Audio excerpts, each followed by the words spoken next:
más lineales posibles. Eran los amplificadores clase A, que en algún momento habíamos mencionado. Entonces, vamos a recordar la clasificación especialmente en base a la energía que vamos a utilizar o al ángulo de conducción. Entonces, la primera categoría que tenemos son los amplificadores clase A.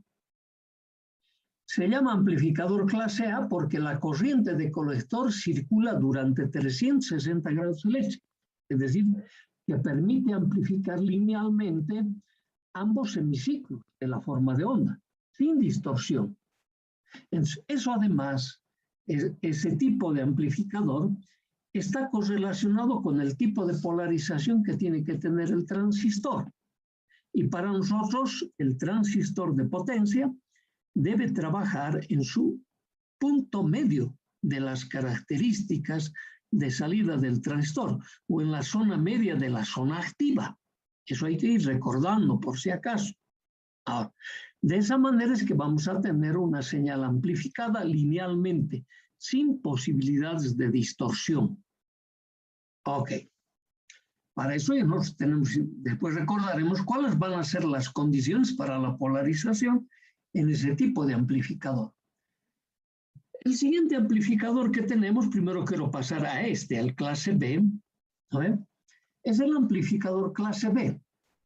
La corriente de colector circula solo durante 180 grados, o sea, decimos la mitad de la del amplificador clase A. Entonces, por ese tema, el punto de trabajo de este amplificador puede estar sobre las características de corte o sobre la característica de saturación. Cualquiera de los dos. Después veremos cuál es que nos va a convenir para poderlo seleccionar. Pero tiene que hacer de tal manera que el transistor solo me amplifique un semiperiodo, ya sea el semiperiodo positivo o el semiperiodo negativo, dependiendo de dónde yo ubique el punto de trabajo de este amplificador. Por lo tanto, ya podríamos nosotros decir que este amplificador con un solo transistor no nos va a ser útil, porque solo se amplifica 180 grados, la mitad de la señal. Entonces nosotros necesitamos escuchar la señal completa, los 360 grados eléctricos. Entonces ya nos adelantamos a decir que cuando sea clase B, tiene que estar hecho como mínimo en un sistema con 2 transistores. En un sistema.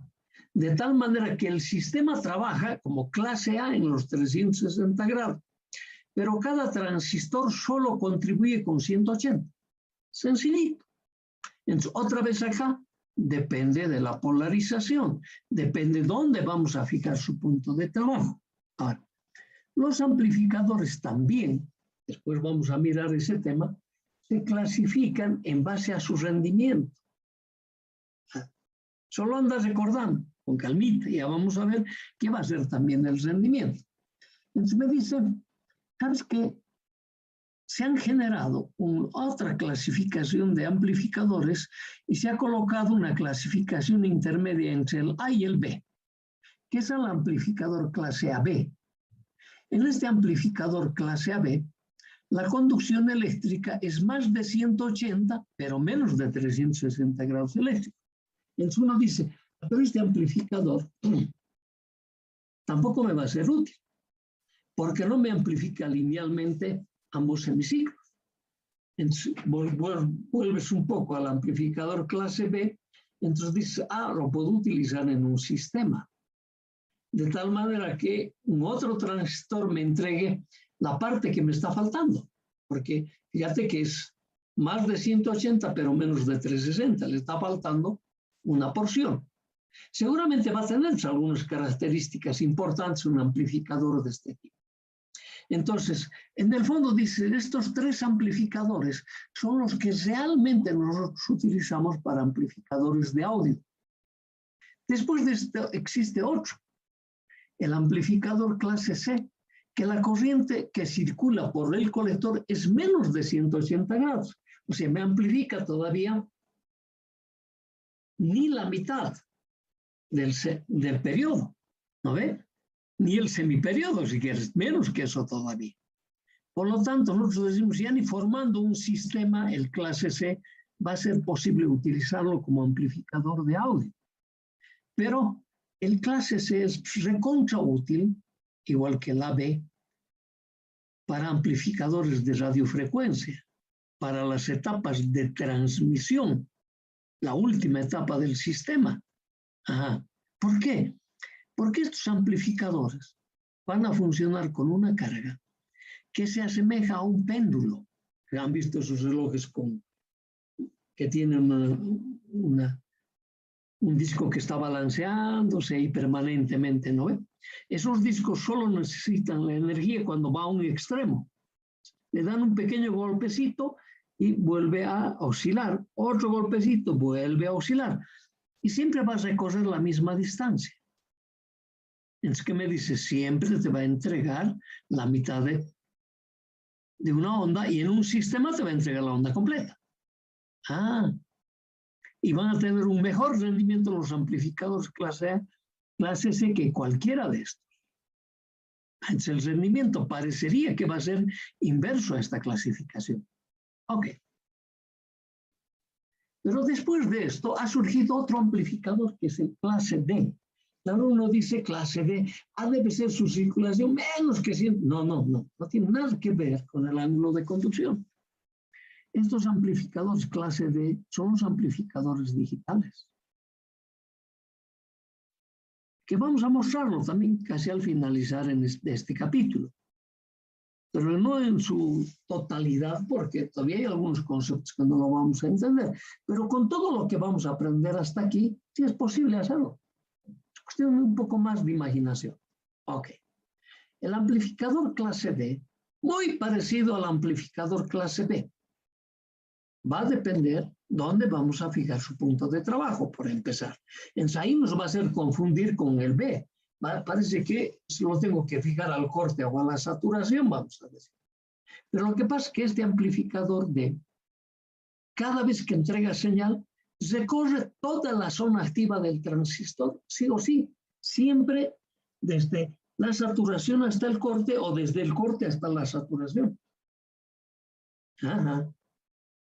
Y me va a entregar una onda pulsiva de un valor lógico. 0 en una posición y 1 en el otro. Entonces me dice, permanentemente me vas regenerando la energía.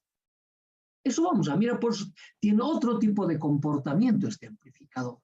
Nosotros, con todo lo que hemos aprendido, no vamos a tener problemas en estos 3, A, B y B. El C no lo voy a desarrollar. Porque esto es para otro nivel. ¿No ve? Pero ya tengo la idea. Nosotros estamos en audio, estamos acá. Este también se utiliza en audio. Entonces también lo vamos a mirar. Pero no en su detalle, porque para comprender toda la amplitud del amplificador clase D, tendríamos que saber el tema de codificación de códigos. En uno de los códigos más sencillos sí lo voy a explicar. Ok. Si ya sabemos lo que vamos a hacer, ya hemos empezado a sospechar que parece, vía el rendimiento va a haber, que la clasificación va a estar exactamente al revés. Pero en esa clasificación, además, va a haber otro elemento que se viene a denominar factor de mérito. Porque para los amplificadores clase A, B, C, D, etc., tengo que saber elegir el transistor. Hasta aquí no nos hemos preocupado, nunca hemos averiguado qué potencia de disipación tenía el transistor. Ustedes miren los capítulos, es a lo que menos importancia le hemos dado. Por eso el quinto parámetro de los amplificadores casi nunca lo hemos hecho. Ganancia de potencia. Aquí se llegó el momento, aquí tengo que tomar en cuenta. Entonces, para tener esa ganancia de potencia, de alguna manera tengo que seleccionar el transistor que sea capaz de entregarme toda la energía que me demande la carga, sin posibilidades de que el transistor se destruya. Ese tema no lo hemos hecho hasta aquí. Aquí tenemos que mostrar fundamentalmente eso. Y vas a ver que va a ser un parámetro de diseño que siempre lo vas a utilizar, sea tu amplificador de estos tipos, o sea, tu amplificador clase D. Ok. Bien dicho eso, vamos a pasar a desarrollar aquellos que nos interesan. Pero en realidad, digo yo, vamos a desarrollar. El clase A está hecho. Yo te lo voy a mostrar. Parte del clase B también está hecho. Pero al clase B le vamos a dedicar todo un subcapítulo de tal manera de entender ese sistema. Y si entiendes ese, después el clase D, para su última etapa, se entiende.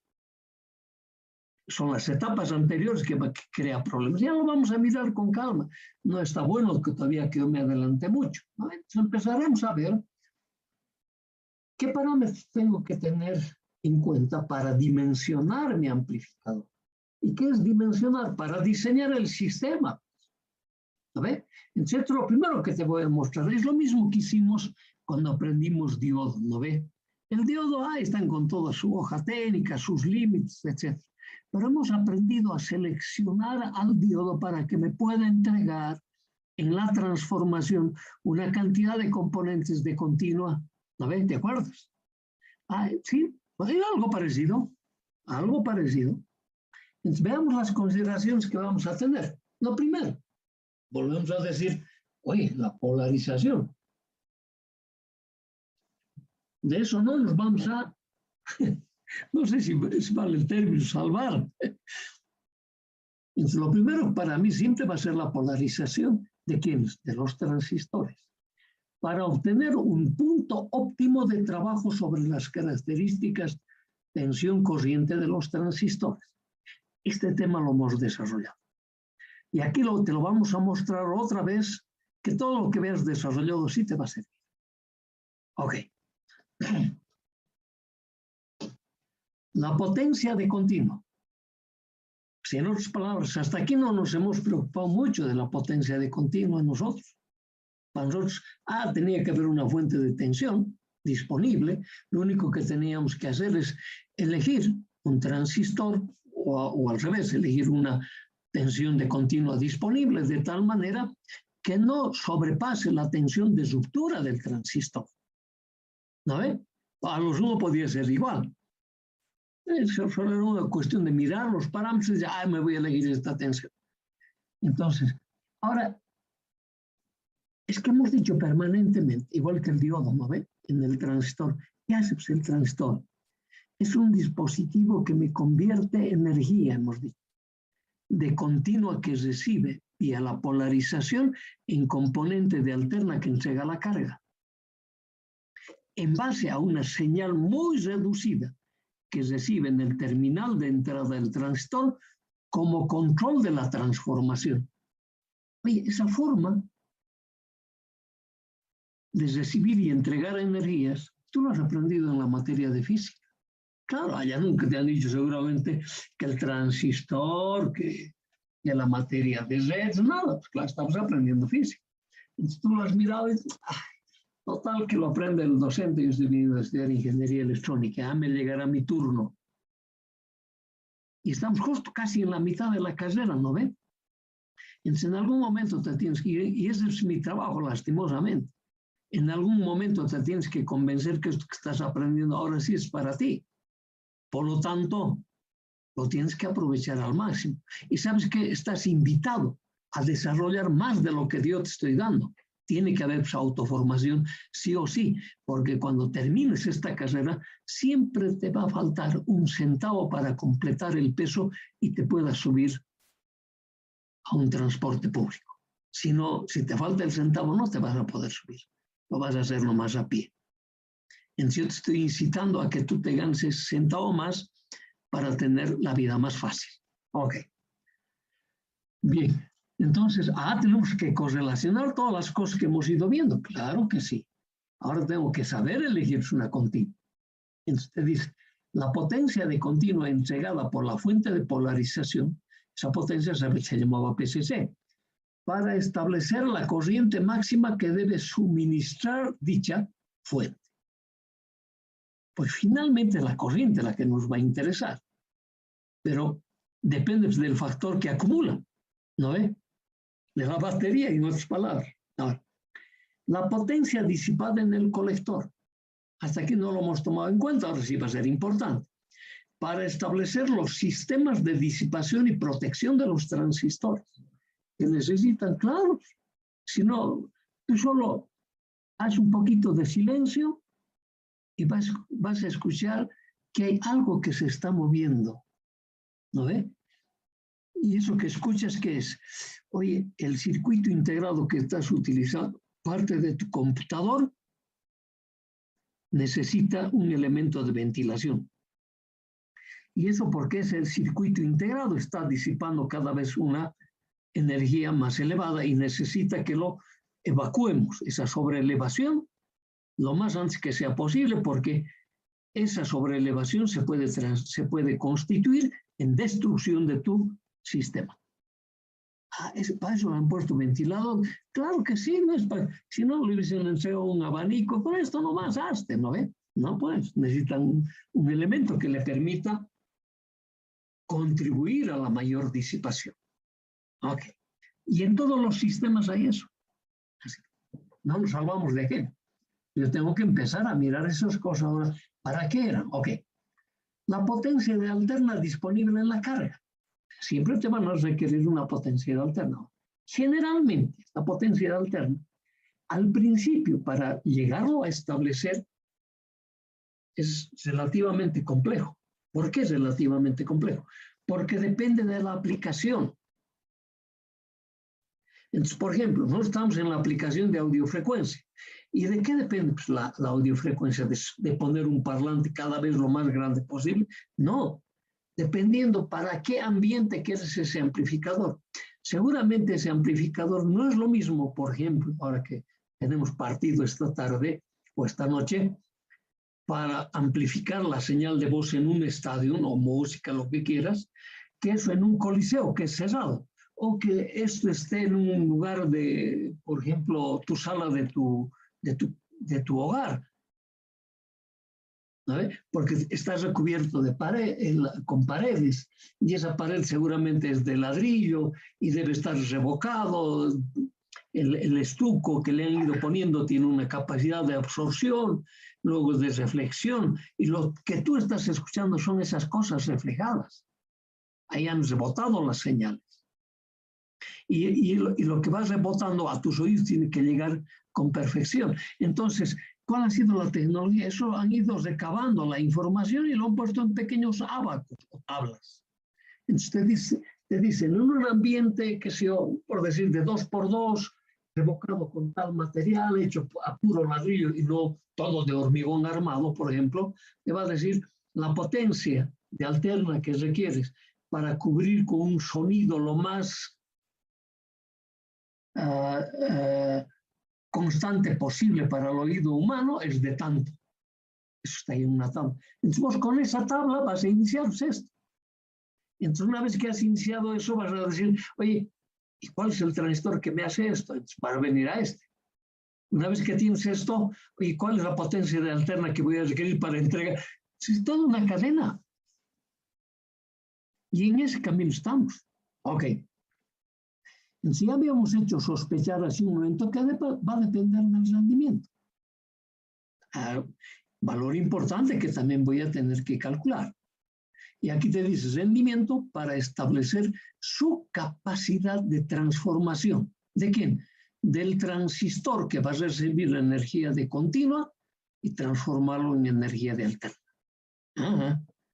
Ahora, hay otro factor, hemos dicho, factor de mérito se llama. Nunca habíamos utilizado este factor. Ese factor es para seleccionar el transistor óptimo que me permita entregar esta potencia de alterna.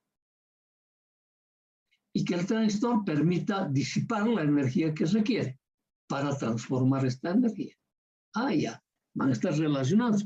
Entonces, de estos parámetros no te vas a salvar. Entonces, con toda seguridad, cuando vos a comprar, no sé, ahí a la Eloy Salmón, por ejemplo, un equipo de sonido, de esto ni se habla, ¿no ve? No se habla. De algunas de estos temas sí habla, potencia de alterna, por ejemplo. Yo quisiera un equipo, y hoy en día hasta esa potencia de alterna tiene todavía otros conceptos. adicionales, que con calma vas a ir aprendiendo. Por ahora estamos nosotros en el origen, no te olvides. O es que el día que hemos entrado al kinder ya hemos salido bachilleres. No, no, hemos tenido 12 años más de formación. Así mismo, claro. Si no, ya te hubiesen dado el título. Ok. Entonces, no te olvides de esos parámetros, esos son los que vamos a tomar en cuenta. Ahora bien, nosotros ya conocemos que para los transistores tenemos 3 topologías, ¿no ve? El base común, emisor común, colector común. Y de esas 3 topologías, aquí nosotros ya sabemos que cada topología desarrolla un determinado parámetro con mayor ventaja que las otras topologías. Hemos hecho todo un cuadrito, te hemos pedido que lo pongas en tu cabecera, seguramente que está, ¿no ve? Y hemos dicho base común, por ejemplo, ¿qué te amplifica más? Hemos dicho, ese amplifica tensión. Para amplificar corriente no sirve, porque su amplificación de corriente es menor que 1. Transistor en la topología emisor común, les hemos dicho, amplifica tensión y amplifica corriente.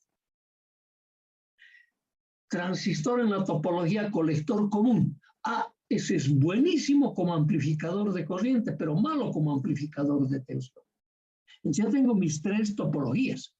Y empezamos a recordar cómo hemos dicho que vamos a amplificar potencia, consiguiendo 2 parámetros importantes, tensión y corriente. Pero, ¿y ahí qué hemos dicho que vamos a normalizar? Tensión. Entonces yo tengo que buscar de las 3 topologías, aquellas topologías que me amplifiquen lo más que sea posible la corriente. En ese entendido, mi recomendado sería pues, colector común. Es el que me produce mayor amplificación. Pero el de emisor común no se queda atrás. También amplifica buena corriente. Entonces ya de las 3 topologías que antes usábamos, nos estamos quedando con 2. Y posiblemente al finalizar nos vamos a quedar con una de ellas. Pues eso me hace repetir las topologías usted. Pero claro, yo quería que entre en tu cabecita. Con razones, pues claro, pues necesito que tengas las referencias. Si no tuvieses las referencias, ¿cómo yo podría volver a explicar esto? No, cada vez que empiezo un tema tengo que repasar toda la electrónica. No, pues, obviamente que no. ¿No ve? Entonces, ya hemos sospechado, con razón. Ahora, las 3 topologías requieren circuitos de polarización. Y la primera pregunta que tenemos ahí, ¿tú has visto que eran diferentes los circuitos de polarización? No. Todos hacían lo mismo en la polarización. Entonces, ya reduciéndome las topologías, decimos, el circuito de polarización es el usado en los amplificadores de pequeña señal. O sea, para los amplificadores de potencia vamos a utilizar los mismos circuitos de polarización, con algunas restricciones por las condiciones que me tienen que entregar para las señales. ¿No ve? Ok, enseguida lo vamos a ver eso. Aquí te está diciendo la primera restricción. No se usa el capacitor de derivación en el emisor del transistor. Nos poníamos un condensador en paralelo con él. ¿Por qué? Porque para tener una buena estabilidad nosotros teníamos que elegir una resistencia de emisor lo más elevado posible. ¿No ve? Y de esa manera teníamos parámetros que no dependen de los elementos que varía el transistor, que es el problema térmico. Para los amplificadores de potencia no está permitido utilizar ese condensador. ¿Por qué? Por la alta corriente que circula en el emisor, que es la misma corriente del colector. ¿No ve? Y nosotros estamos buscando una topología que maneje la mayor cantidad de corriente posible. Entonces, por eso no vas a utilizar ese condensador, porque además como la corriente es alta, es fácil, por la poca separación que existe entre las placas planas y paralelas de ese condensador, salten chispas, o sea, se produzcan cortocircuitos reales y se destruye el sistema. Por eso es. ¿No es? Por las altas corrientes que se manejan. Entonces ya sabes, y eso ya aprende, pero claro, pues, lo hemos visto al finalizar el capítulo 3. hemos hecho todo un tema con unas matemáticas que al principio nos cansaba a todos, ¿no ve? A veces es contra importante, es el que vamos a utilizar. Con razón hemos hecho mucho hincapié en él. Ok, entonces, te lo vuelvo a reproducir, este es tu circuito que vas a utilizar. Uno mira y dice, pero eso ya conozco. Pero está bien, pues, qué bien que conozco. ¿No ve? Aquí solo tengo un error, esto es mayúsculo. Como me he equivocado, lo he puesto minúsculo, igual que esta tiene, ¿no? BCC, BBB. Yo puedo conseguir por el divisor potenciómetro. Entonces aquí he hecho el circuito equivalente. Ya sabes cómo se hace. Ok, y nosotros sabemos que en vez de mi transistores tienen que ser de potencia. Ahora, ¿cuál es la diferencia de un transistor de potencia de uno de baja potencia? También lo sabes. Hemos dicho, cada vez que te hemos mostrado una característica, tensión corriente, te hemos dicho que la escala de las corrientes de colector para los transistores de potencia van a estar en cientos de miliamperios o en amperios, o incluso en kiloamperios, dependiendo de la potencia. Pero el eje de tensión siempre van a estar en voltios. Ah, eso era, ¿no? Y claro que sí. Se trataba de eso precisamente. Ok, entonces, qué bien, entonces sabemos nosotros perfectamente aquello. Pero en el parámetro de la corriente de base también va a estar la diferencia. En los amplificadores de potencia, la corriente de base va a ser cientos de microamperios o miliamperios, incluso hasta amperios. Todo depende de la potencia que lo manejaste. Ahí está la diferencia. La forma es la misma. Entonces, esa misma forma se va a reproducir en la característica del transistor en el circuito de entrada. Seguramente el eje de la corriente de base va a tener una diferente escala que la de los transistores de baja señal. El eje de tensiones va a ser lo mismo, va a estar en voltios. Y ahí va a haber tensión de arranque, tensión de saturación, tensión, todo, idem. Ya sabemos aquello. ¡Qué bien! Ok. Ya sabíamos que esta tensión que tengo yo es BBB mayúsculas, ¿no ve? Lo obteníamos por este divisor. Eso no es nuevo, lo estamos escribiendo directamente. ¿Quieres repasarlo? Vuelve al capítulo 2, ahí estaba hecho esto. El RB es paralelo, el R1 con el R2, ¿te acuerdas? Aquí estaba esa resistencia y la otra resistencia estaba ahí. Puedes utilizar ese, el autopolarizado, puedes utilizar también el de polarización colectora base. Nunca el de polarización fija. Tiene grandes problemas ese, que también lo hemos mencionado. Sabemos calcular esta tensión en la malla de salida, estas tensiones es en la malla de entrada. En la malla de salida, nosotros, ¿qué decíamos? En la malla de entrada, yo voy a tener desde mi transductor la componente de alterna para formar esta variable total, ¿no? Estas variables totales. Ok, que va a tener componente de continuo más alterna. En el circuito de salida no tenemos generador de alterna. El generador de alterna me va a aparecer por efecto transistor. Eso no va a cambiar para el transistor de baja señal o para el transistor de potencia. Esa definición continúa manteniéndose. Por lo tanto, yo tengo que establecer mis ecuaciones de entrada y mis ecuaciones de salida. Esta es la de salida. ¿No? BCC va a ser igual a BCE, es variable total, más I de colector, variable total, por RC más I emisor, variable total. Lo único que así va, aquí voy a tomar la igualdad de que la corriente de colector es aproximadamente igual a la corriente de emisor. ¿Cuál es la diferencia? La corriente de base. Ese concepto también vamos a seguir manejando. Entonces, nosotros, en función de eso, decimos que la corriente de colector va a ser aproximadamente igual a la corriente de emisor, porque la de colector, que es igual a la de emisor, va a estar en el orden de los amperios, en cambio la de base va a estar en los micros, ¿no ve? O amperios, pero muy reducidos. Entonces, de esa manera decimos, se está manteniendo esta relación. Entonces, cuando reemplazamos esa relación, voy a tener esto y voy a despejar para valores totales. Primero voy a manejar estas definiciones, que está formado por componente de continuo más componente de alterna. La componente va a ser ICM coseno de omega de t, la de alterna, o puede ser seno también. Por lo tanto, la tensión tiene componente variable total, variable de continuo, perdón, continuo más componentes variables. Entonces, esta es la única que vamos a cambiar. BSC va a ser BSM coseno omega de t más tita. En el amplificador multietapa ya hemos usado esto. ¿No ve? Y aquí, claro, si empiezas a recordar las diferentes etapas, va a haber mucho del ángulo, claro que sí. Entonces vamos a reemplazar en nuestro circuito de salida, aquí, perdón, en este circuito, en esta ecuación, si reemplazamos vamos a